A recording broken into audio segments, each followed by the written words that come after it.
Good evening. Michael Ricketts is now the new president of the Jamaica Football Federation after beating Ambassador Stuart Stevenson by 8 votes to 5 at Saturday's special general meeting. Ricketts now has 2 years to work with, given that he will be completing the 4-year term started by the late former president, Captain Horace Morrell. Now, there's a lot of work to be done at the JFF and a lot of work to bring back Jamaica's football to a level of respectability. 2 years may not be enough to deal with all the pressing issues, but there are some items that must be given pride of place on the immediate agenda of the new president.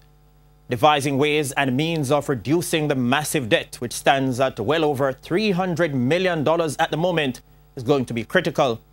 A clearly defined policy will also have to be demonstrated regarding the selection of new players who are based in Europe and mainly in England who have some form of Jamaican heritage.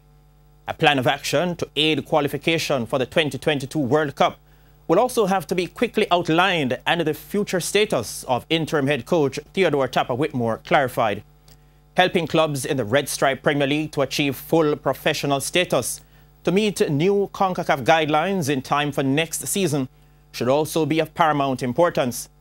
There's normally some amount of fragmentation and fallout from elections of any sort, and don't expect that to be any different on this occasion.